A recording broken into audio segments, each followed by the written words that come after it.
United States, it's good morning. In Israel, it's in the late afternoon, I have to say. This is Hannah Klein. Welcome to Hannah Klein's Time. Before starting my podcast, please download my podcast, introduce my podcast to your friends, and also visit my homepage, officialhannahklein.com. There are a lot of contents. Well, there will be, I have to say. But anyway, I hope that you're not listening to the sniffing sound, because on my lap there are a four-legged animal. She is very, I have to say, she's an old lady, and she gets angry very, she's very, she is very, she gets angry when she doesn't get attention. So, but anyway, today I wrote about what I'm gonna speak on X, but there is a serious problem, like two major issues basically.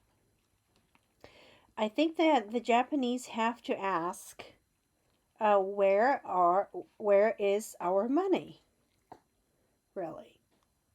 The reason, the Japanese government has sold out the Japanese bonds to foreign capitalists and investors, which is incredible.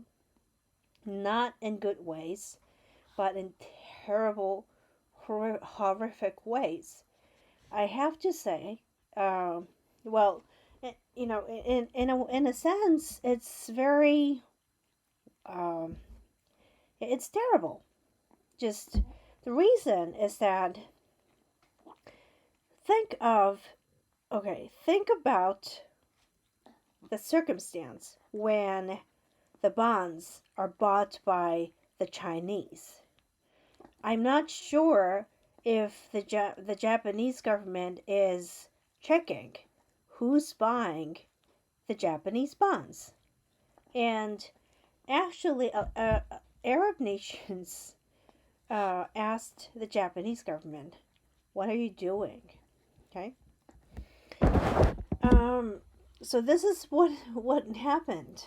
I'm talking about like Saudi Arabia, UAE question the Japanese government, but this is a very serious issue, and I believe that the Japanese has to be concerned because,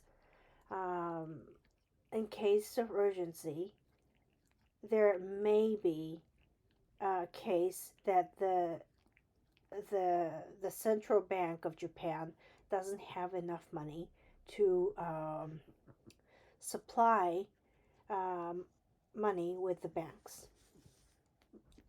That's what may happen, and that means, okay, that means if you want to withdraw money, you cannot do it. Okay, this has happened in some countries, and I have known it, but I am just appalled at the fact that the Japanese government is facing this.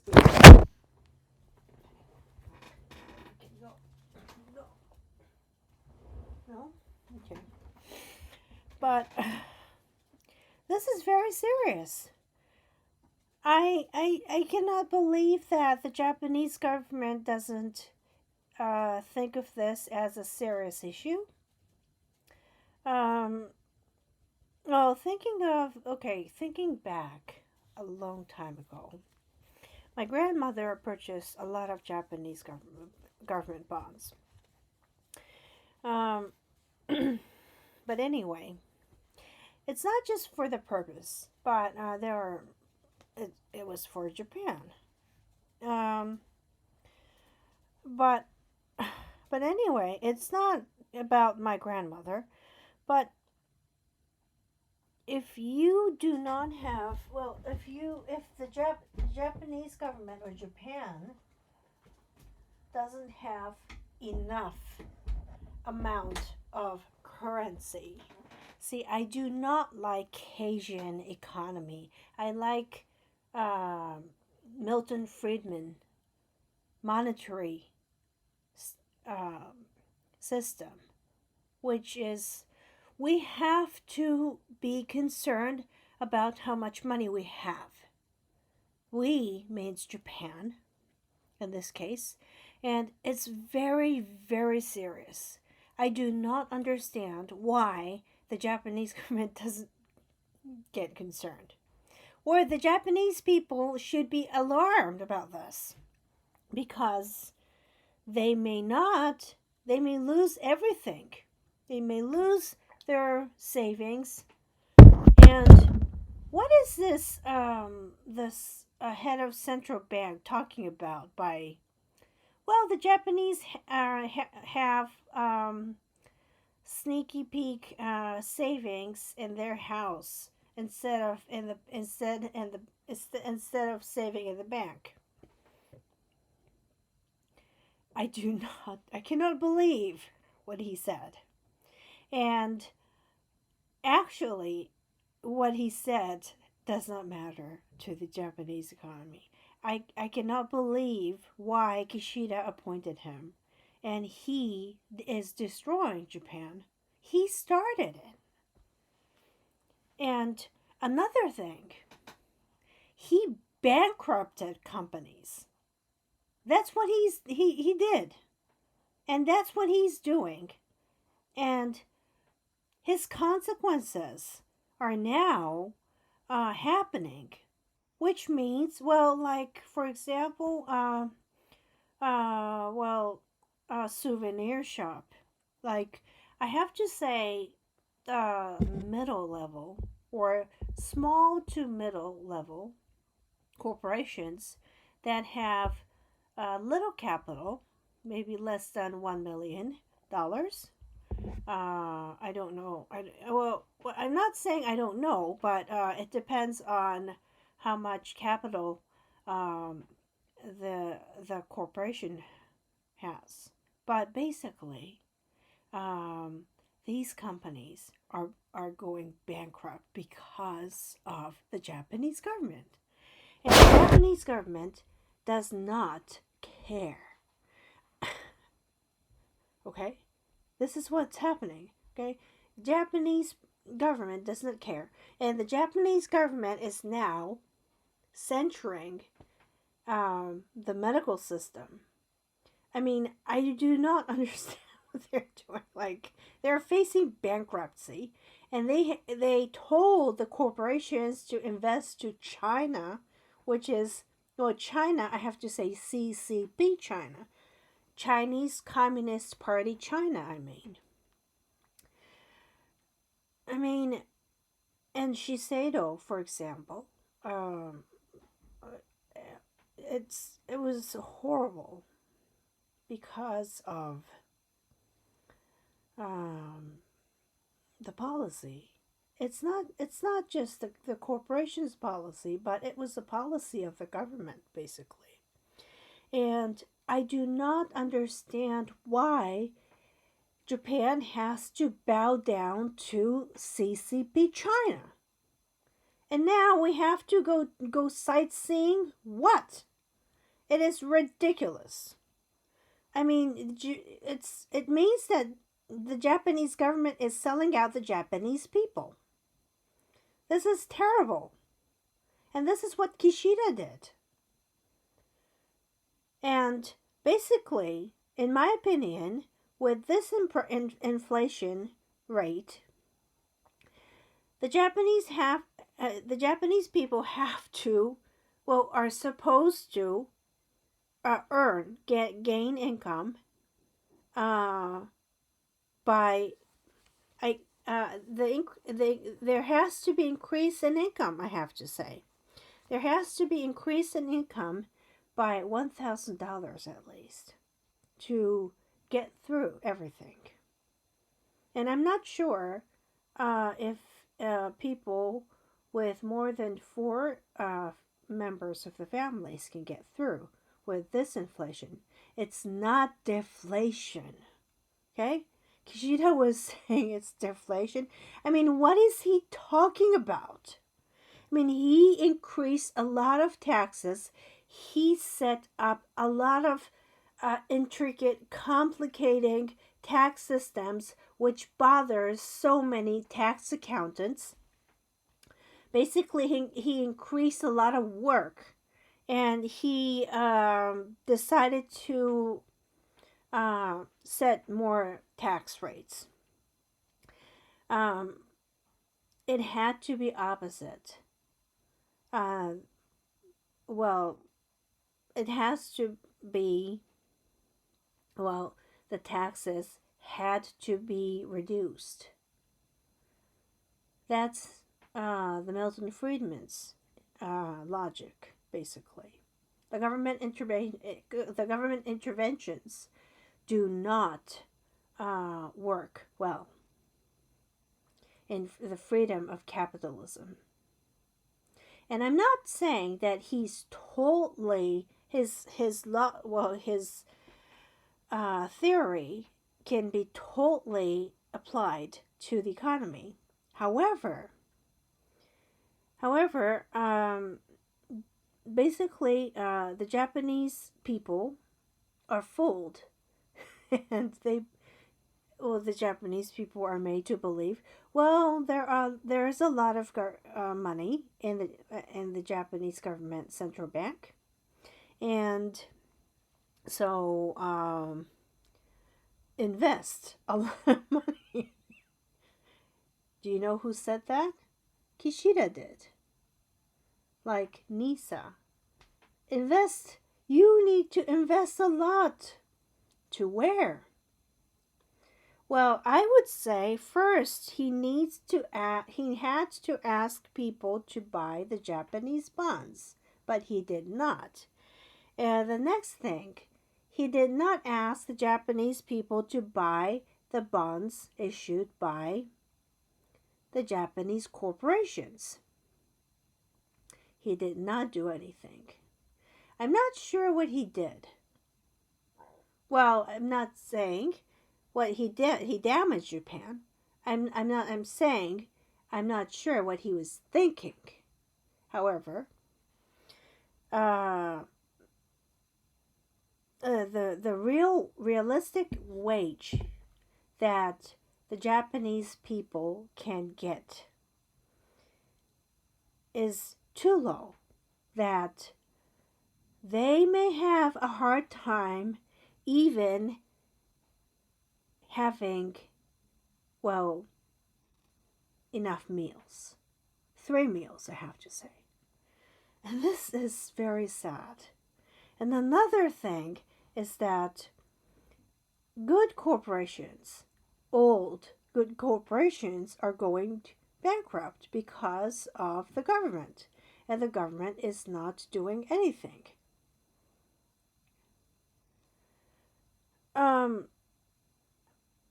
I just am shocked. I'm just too shocked at the circumstance that is happening in Japan. And you know what? Everybody says, well, Japan is okay because, if Japan's internal problems are resolved, it'll be okay. I don't understand why Japan did not, the major companies like, the Japanese government did not ask the major companies like Toyota to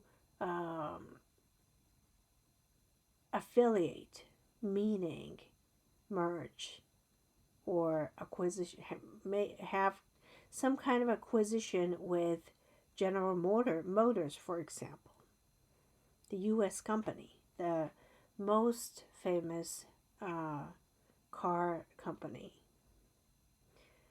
to have a joint corporation.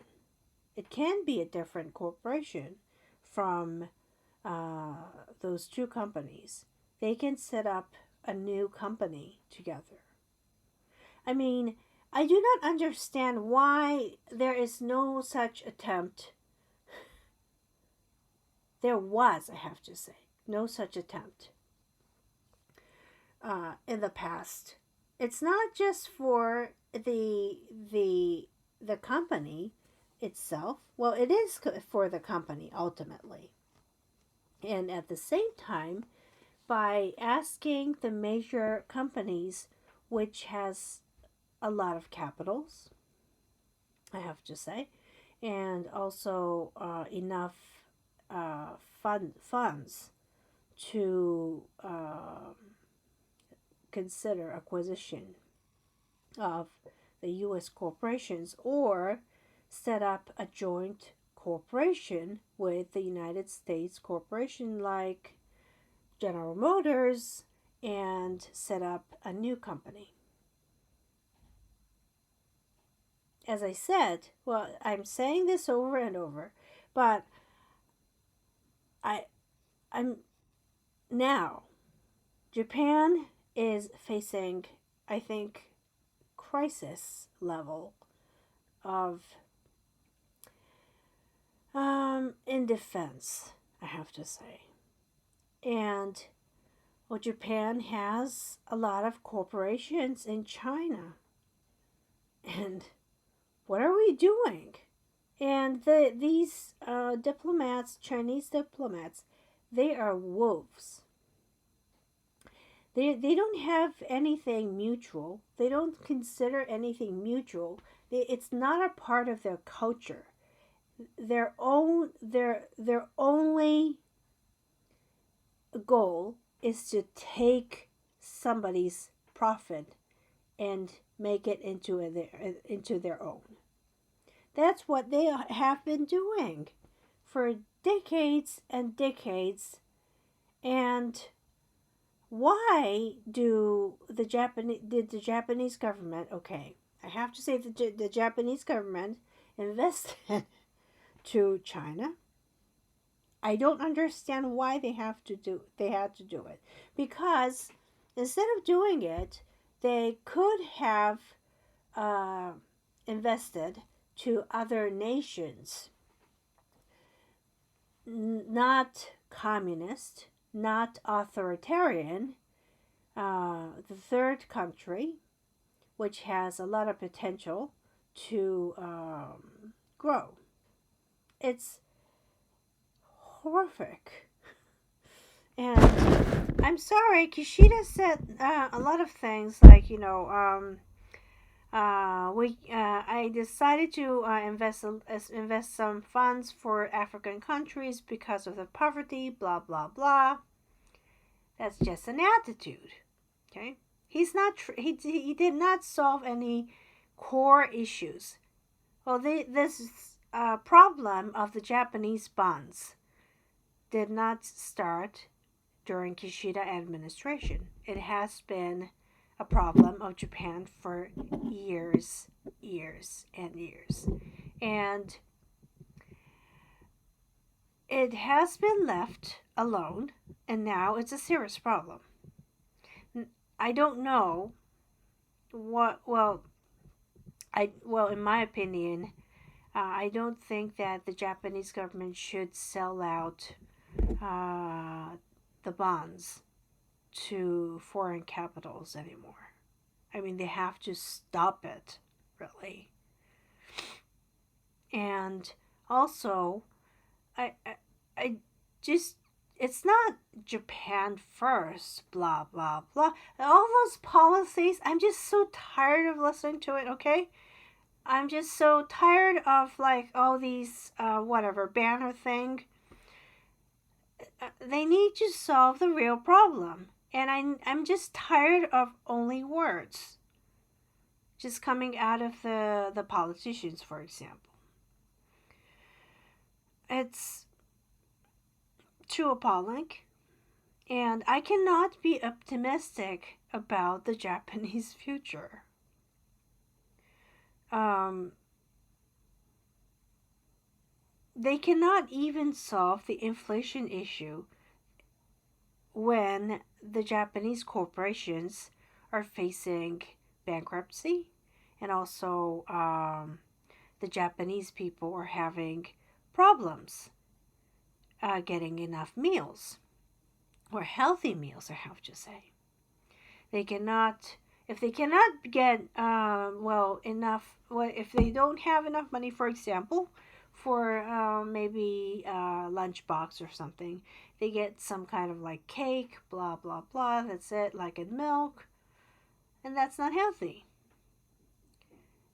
And the Japanese government say, well, the Japanese people needs to be healthy. Well, I think that the Japanese government itself has to resolve the problem first. And I truly believe that increase of taxes by Kishida administration really damaged the Japanese economy. And what he did, well, he gave out more to foreign capitals. I don't have words, okay? And he started to say, well, there is a system called there has been a system called NISA, but in any ways, he started to say, I'm going to deduct taxes. Well, I'm going to reduce taxes if you save money, or if you do investment. You know what? This is a fraud, really. I mean, this is a real fraud. It's not, investment itself is not a fraud.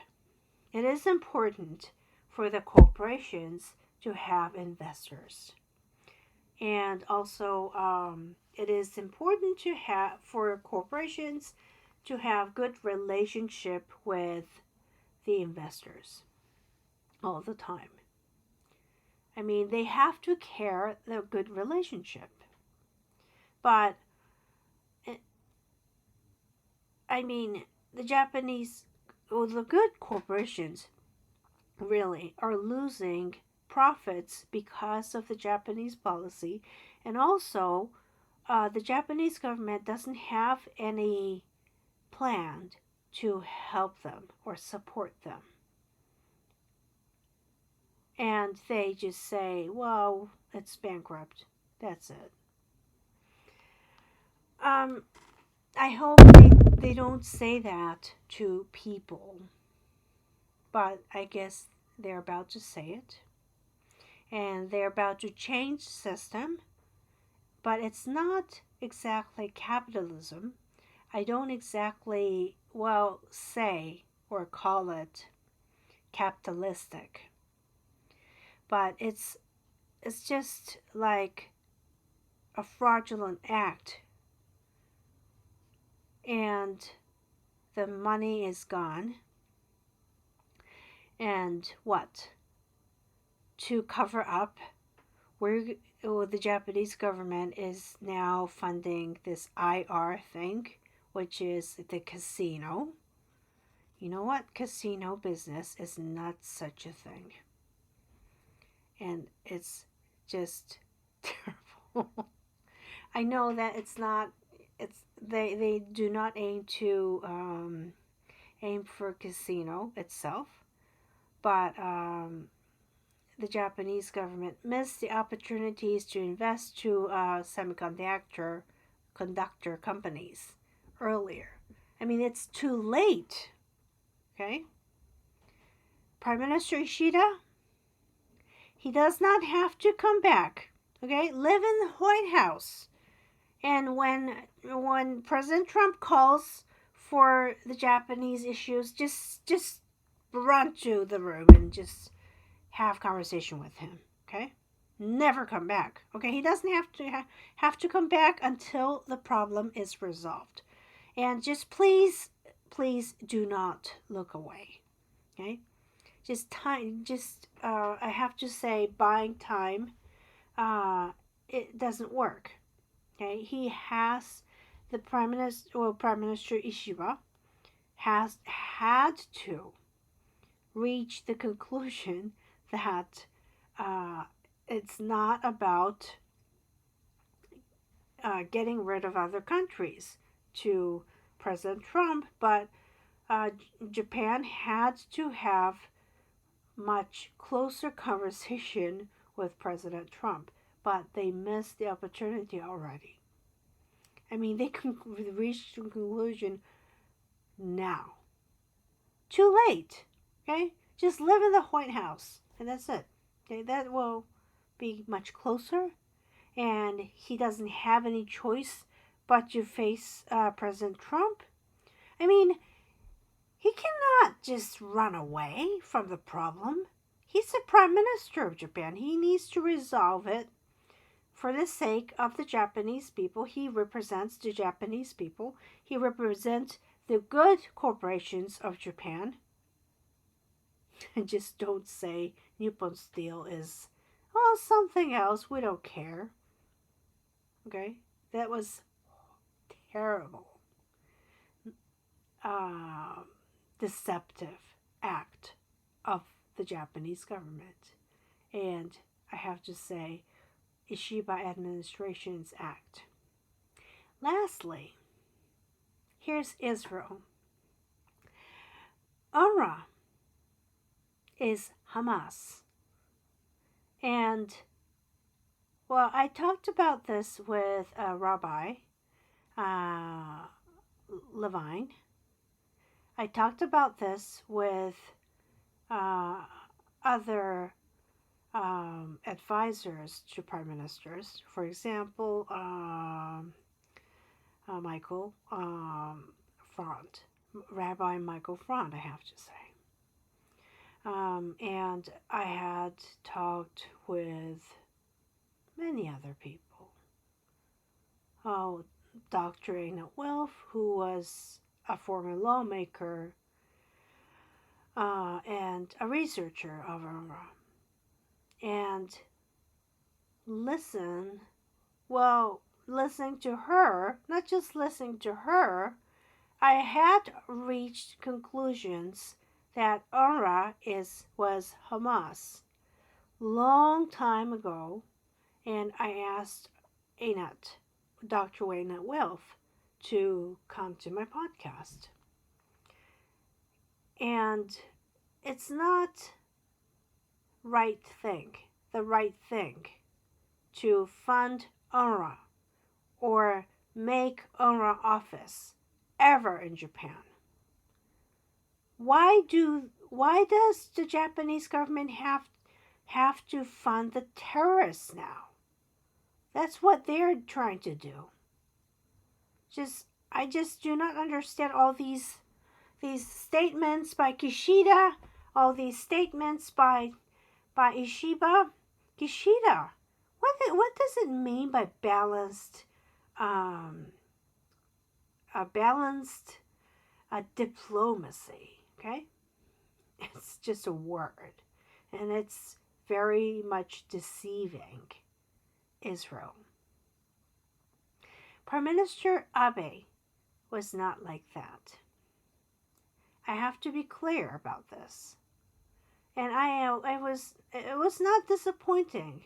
I thought that Kishida would be that kind, but he just fell into the kind. And the deputy foreign minister screamed out Bush Jr.'s words, war on terror. Well, I don't think he ever understood what he said, and I don't understand why then Prime Minister Kishida did not visit Israel after October 7th. That's pretty much obvious that he in his attitude, he showed it in his attitude that he doesn't much care. And what is ICC, okay? And just don't claim out peace. Hey, Japan just ignored all the wars. That's why they can say and talk about the peace. Don't use the words easily. Don't use the word peace very easily. And don't just please. Okay, you need to think about what's happening. Okay, it's not just Ukraine. Okay, this issue did not start in 2022. Japan has much deeper issues as well. Anyway, I'd like to end my podcast. It's sad, but I'm not too optimistic about the future of Japan. And I have to say, well, for now, I have to say, have a good day, or good night, or good evening. Anyway, good night.